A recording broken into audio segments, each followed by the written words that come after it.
Hello friends, எல்லோருக்கும் வணக்கம். Welcome to young investor channel. Actually markets பார்த்துருப்பீங்க. ஸோ மார்க்கெட் இன்றைக்கி வந்து பார்த்தீங்கன்னா பிளட் பாத் தான் மாறிடுச்சு. ஸோ ஃபஸ்ட்டு காலத்தில் பார்த்தீங்கன்னா நான் ஓப்பன் பண்ணி பார்த்தது இண்டஸ்இண்ட் பேங்க். இண்டஸ்இண்ட் பேங்க்கில் பார்த்தோன்னே 20% நெகட்டிவ்னு இருந்துச்சு.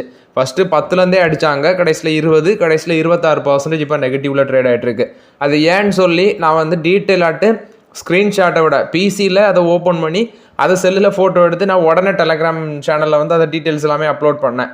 ஸோ ஃபஸ்ட்டு மார்க்கெட் அப்டேட்ஸை பார்த்துடலாம். சென்செக்ஸ் 74,099 பாயிண்ட்ஸில் ட்ரேட் ஆகுது. ஸோ காலத்தால் நெகட்டிவில் இருந்த மார்க்கெட் இப்போ நிஃப்டியும் சென்செக்ஸும் பார்த்தீங்கன்னா ஒரு ஃப்ளாட் பாசிட்டிவ் ட்ரெண்டுக்கு மாறுது, ஃப்ளாட் நெகட்டிவ் ட்ரெண்டுக்கு மாறுது. அப்படி தான் இருக்குது. நிஃப்டி 50 22,491 பாயிண்ட்ஸில் இருக்குது, 30 பாயிண்ட்ஸ் பாசிட்டிவில் இருக்குது. சென்செக்ஸ் 15 பாயிண்ட்ஸ் நெகட்டிவில் இருக்குது, மாறி மாறி இருக்குது. 74,099 பாயிண்ட்ஸில் இருக்குது. ஸோ ஓவர்லாட் இன்னைக்கு சென்செக்ஸ் 74,000 அப்படிங்கிற லெவலில் இன்னைக்கு பிரேக் பண்ணியிருக்கு.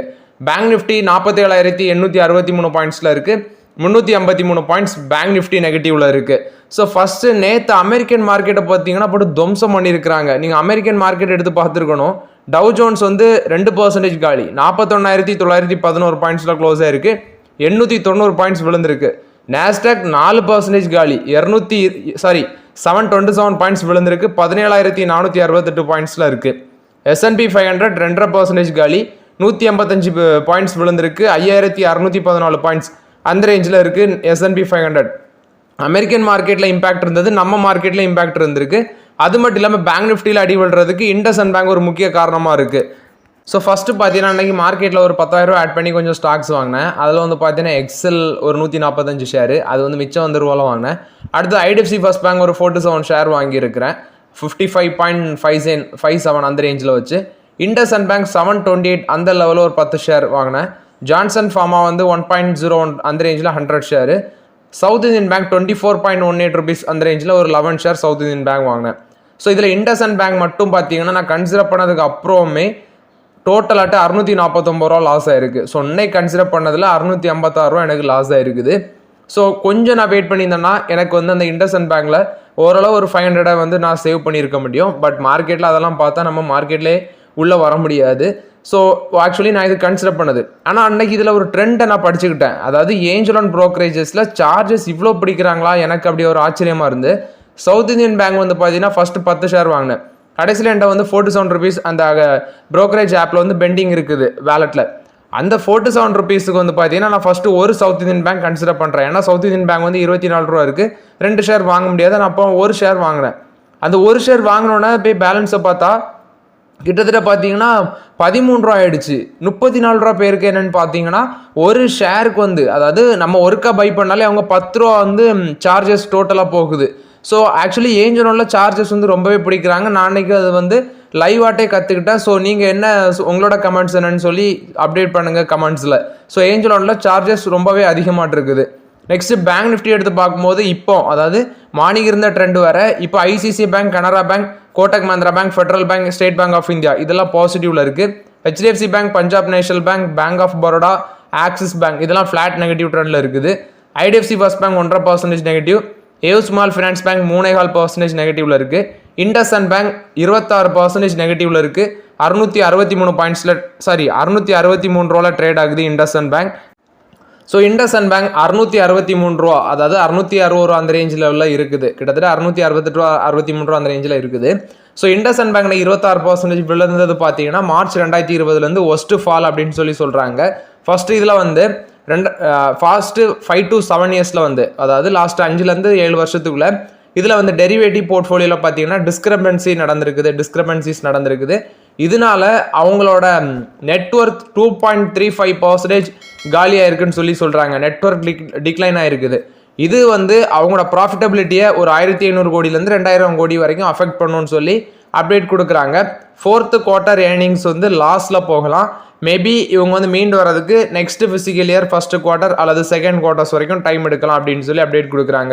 ஸோ இந்த நெட்ஒர்க் டிக்ளைன் ஆனதுனால இது என்ன அப்படின்னு சொல்லி கண்டுபிடிச்சதே அவங்க வந்து பேங்குக்குள்ள ஒரு கமிட்டி ஃபார்ம் பண்ணி கண்டுபிடிச்சிருக்காங்க. நெக்ஸ்ட் இப்போ நாங்கள் வந்து எக்ஸ்டர்னல் ஏஜென்சி, வெளியிலேருந்து ஏஜென்சி வச்சு நாங்கள் கண்டுபிடிச்சி என்ன நடந்திருக்கு அப்படின்னு சொல்லி ஆக்ஷன் எடுப்போம் அப்படின்னு சொல்லி சொல்கிறாங்க. ப்ளஸ் இந்த அப்டேட் வந்தோன்னா நோமா இன்ஸ்டிடியூஷனல் ஈக்விட்டிஸ் என்ன சொல்லிட்டாங்கன்னா டவுன் கிரேட் பண்ணி விட்டாங்க. ரெடியூஸ் ரேட்டிங் 750 ரூபாய்ட்டு டார்கெட் ப்ரைஸ் குறைச்சாங்க. பொத்து ஸ்டாக் ப்ரைஸ் வந்து 660 ரூபாய்க்கு வந்துடுச்சு. 26% காலி ஒரே நாளில். ஸோ இது ஒரு ஒண்டர்ஃபுல் ஆப்பர்ச்சுனிட்டியாக தான் நான் பார்க்குறேன் இண்டஸ்இண்ட் பேங்க்கில். ப்ளஸ் இண்டஸ்இண்ட் பேங்க்கில் நிறைய பேர் பயப்படுறீங்க. நான் உண்மையை சொல்லிட்டேன், நடந்தது எல்லாமே டீட்டெயில்ஸாக எக்ஸ்பிளைன் பண்ணிட்டேன். ப்ளஸ் வந்து மைக்ரோ ஃபினான்ஸ் இண்டஸ்ட்ரியும் ப்ரெஷரில் தான் இருக்குது. அது மீண்டு வரதுக்கு எப்படியும் பார்த்தீங்கன்னா 2 to 3 quarters டைம் எடுக்கும். அது வரைக்கும் பொறுமையாக இருக்க முடிஞ்சால் அந்த ஸ்டாக்கில் தொடலாம். இல்லாட்டா வந்து அதை அவாய்ட் பண்ணுறது தான் பெட்டர். ஏன்னா ரீட்டைல் இன்வெஸ்டர்ஸ் நிறைய பேர் வந்து பார்த்தீங்கன்னா பயப்படுறாங்க. ஸோ ஸ்டாக் மார்க்கெட்டில் வந்தால் பயப்படுறதை அவாய்ட் பண்ணுங்கள். அது வந்து 2 to 3 quarters எனக்கு தெரிஞ்சு இப்படி தான் இருக்க பாசிபிலிட்டிஸ் இருக்குது. பட் ஒரு லாங் டைமை எய்ம் பண்ணி தான் நான் வந்து அதை ஃபோக்கஸ் பண்ணுறேன். நான் இன்னைக்கு வந்து 10 ஷேர் வாங்கியிருக்கிறேன் இண்டஸ்இண்ட் பேங்க்கில். மியூச்சுவல் ஃபண்ட்ஸ், அதாவது இன்னைக்கு இண்டஸ்இண்ட் பேங்க்ல வந்து பார்த்தீங்கன்னா இந்த கரெக்ஷனுக்கு அப்புறம் கிட்டத்தட்ட 18,000 கோடி மார்க்கெட் கேப்லேஷன் ஒரே நாளில் இண்டஸ்இண்ட் பேங்க்ல வாஷ் அவுட் ஆயிருக்கு. அது மட்டும் இல்லாமல் 35 மியூச்சுவல் ஃபண்ட் வந்து பிப்ரவரியில் 20.88 crore ஷேர் வந்து இண்டஸ்இண்ட் பேங்க்ல ஹோல்ட் பண்ணுறாங்க. 35 மியூச்சுவல் ஃபண்ட்ஸ், இதில் 20,670 கோடி அதோட வேல்யூ. இது வந்து இப்போ ரீசன்ட் ஸ்டாக் கரெக்ஷனில் வந்து 14,600 கோடியாட்டு குறைஞ்சிருக்கு அப்படின்னு சொல்கிறாங்க. ஸோ மியூச்சுவல் ஃபண்ட் ஹோல்டிங்ஸுக்கும் பார்த்தீங்கன்னா கிட்டத்தட்ட வேல்யூஷன் 6,000 கோடி கிட்ட எரோஷன் ஆயிருக்கு அப்படின்னு சொல்கிறாங்க. இது வந்து இண்டஸ்இண்ட் பேங்கை பொறுத்த வரைக்கும் ஓவரால் அப்டேட்ஸ். நெக்ஸ்ட் பார்த்தீங்கன்னா மார்கன் ஸ்டான்லி என்ன சொல்கிறாங்கன்னா சென்செக்ஸ் வந்து 1,05,000 பாயிண்ட்ஸ் வந்து ஹிட் பண்ண சான்சஸ் இருக்குது டிசம்பர் 2025 அப்படின்னு சொல்லி அப்டேட் கொடுக்குறாங்க. பட் ரிசெஷன் வந்து ஒரு ரிஸ்க்காக இருக்கலாம். இந்தியன் மார்க்கெட் வந்து பார்த்தீங்கன்னா ரிஸ்க் ரிவார்ட் பே பண்ணலாம். பட் ரிசெஷன் வந்து ஒரு ரிஸ்க்காக இருக்குது. அது வந்துச்சுன்னா பார்த்தீங்கன்னா மேபி அஃபெக்ட் ஆகும். அல்லட்டா வந்து குறைஞ்சது அவங்க சொல்கிறது சென்செக்ஸ் வந்து 93,000 லெவல்ஸ் வந்து டச் பண்ண சான்சஸ் இருக்குது அப்படின்னு சொல்லி அப்டேட் கொடுக்குறாங்க. ஸோ வெயிட் பண்ணி பார்க்கலாம். எல்லா ப்ரோக்கரேஜும் சொல்கிறாங்க. பட் அது நடக்கதான் மாட்டேங்குது. நடந்தால் நல்லது தான். நெக்ஸ்ட் பார்த்தீங்கன்னா ஜைடஸ் லைஃப் சயின்ஸ் 902 ரூபாவில் இருக்குது. இன்றைக்கி வந்து 882 ரூபா வரைக்கும் போச்சு. கடைசியில் 902ல் ட்ரேட் ஆகுது. 20 times ஏர்னிங்ஸில் இருக்குது. ஒரு ஆப்பர்ச்சுனிட்டி லெவல்னாலும் இதில் கொஞ்சம் வெயிட் பண்ணலாம். எனக்கு தெரிஞ்சு 850 கிட்டலாம் வர பாசிபிலிட்டிஸ் இருக்குது. அதனால பொறுமையாக இருந்து இதில் யூஸ் பண்ணுறது பெட்டர். ஜைடஸ் லைஃப் சயின்சஸ்க்கு பார்த்தீங்கன்னா யூஎஸ்எஃப்டி ஒரு அப்ரூவல் கொடுத்துருக்காங்க. கீட்டோ கான்சோல் ஷாம்புக்கு வந்து அப்ரூவல் கொடுத்துருக்காங்க. இது வந்து ஆன்டி ஃபங்கல் ஷாம்பு அப்படின்னு சொல்கிறாங்க. ஆன்டி ஃபங்கல் மெடிக்கேஷன் யூஸ் பண்ணுற, டேண்ட்ரஃப் ட்ரீட்மெண்ட்டுக்கு யுஸ் பண்ணுறது, fungal infection, dandruff, skin condition இதுக்கு யூஸ் பண்ணுற ஷாம்புக்கு வந்து யூஎஸ்எஃப்டி அப்ரூவல் கொடுத்துருக்காங்க. இதோட ஆனுவல் சேல்ஸ் அவங்க எஸ்டிமேட் பண்ணுறது யுனைடெட் ஸ்டேட்ஸில் வந்து $68.89 மில்லியன் அப்படின்னு சொல்கிறாங்க.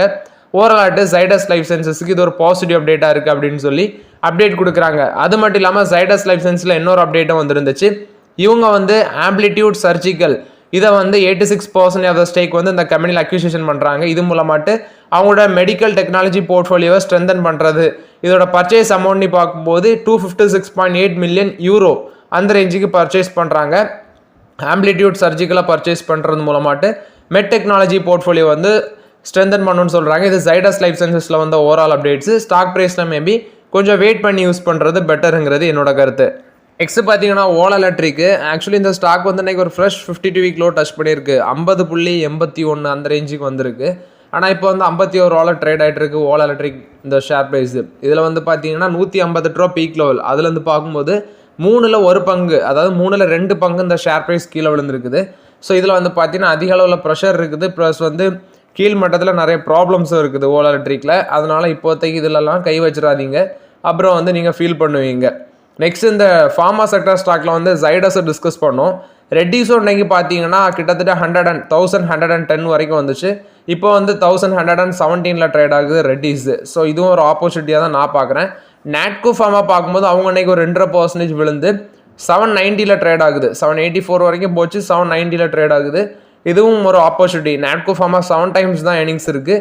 ரெட்டி 17 times ஏர்னிங்ஸ் இருக்குது. இவங்க ஜைடஸ் லைஃப் சயின்சஸ் வந்து 20 times வந்து பி இருக்குது. நெக்ஸ்ட் ஹீரோ மோட்டார் காப். இவங்களுக்கு வந்து பார்த்தீங்கன்னா 2023 ஜூனில் வந்து மினிஸ்ட்ரி ஆஃப் கார்ப்பரேட் அஃபேர்ஸ் வந்து இல்லை இன்வெஸ்டிகேட் பண்ணி ஹீரோ மோட்டார் காப்பில் வந்து ஃபண்ட் டைவர்ஷன், நெக்ஸ்ட் வந்து கார்ப்பரேட் கவர்னன்ஸ் வைலேஷன் இது சம்மந்தமான அலிகேஷன் இருந்துச்சு.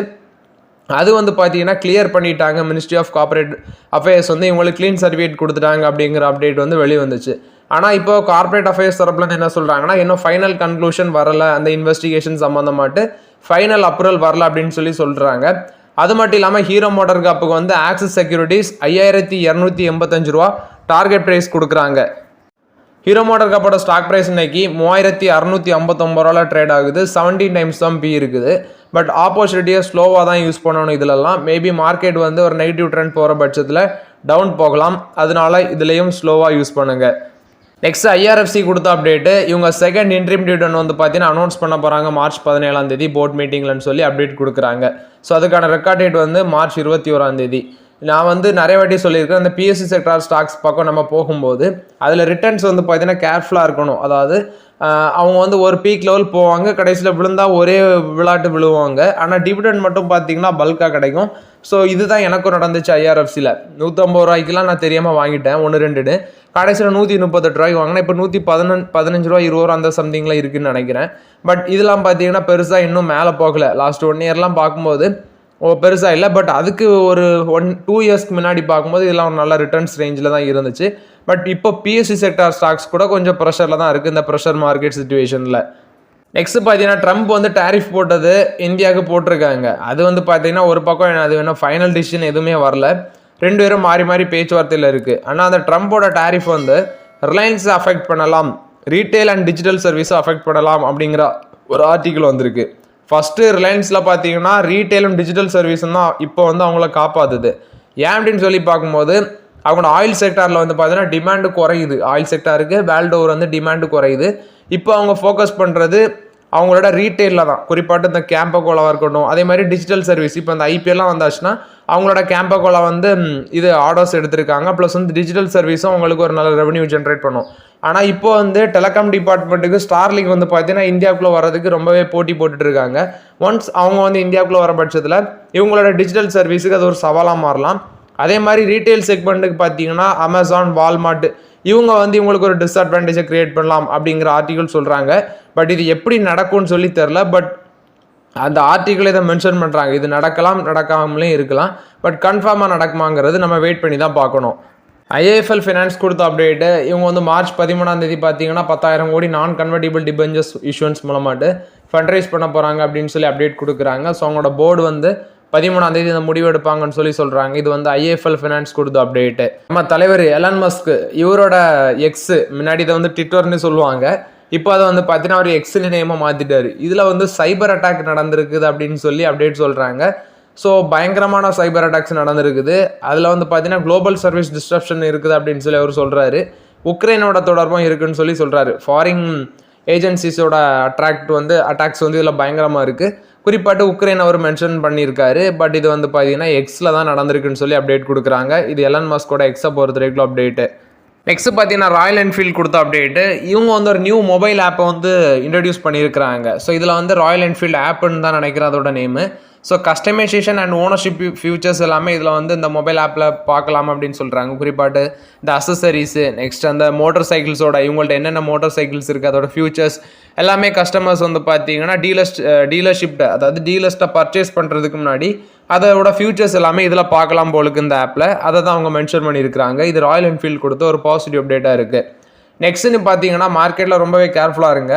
ஸோ இன்றைக்கி தான் ஆர்டிக்கலாக பார்த்தேன், மார்ச்சில் மட்டும் எஃப்ஐஎஸ் வந்து ஃபஸ்ட்டு வீக்கில் மட்டும் 24,000 crores வந்து எக்ஸிட் பண்ணிட்டு வெளியே போயிருக்காங்க. மார்ச்சில் மட்டும் ஃபஸ்ட்டு வீக்கில் மட்டும் 24,000 crores வந்து எஃப்ஐஎஸ் வந்து எக்ஸிட் பண்ணியிருக்கிறாங்க. ஸோ மார்க்கெட்டில் ரொம்பவே ப்ரெஷர் சிச்சுவேஷன் வருது.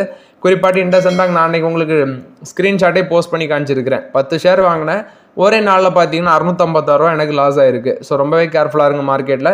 இந்த வீடியோ உங்களுக்கு பயனுள்ளதாக இருந்துச்சுன்னா லைக் பண்ணுங்கள், சப்ஸ்கிரைப் பண்ணுங்கள், கமெண்ட் பண்ணுங்கள். Okay friends, thank you.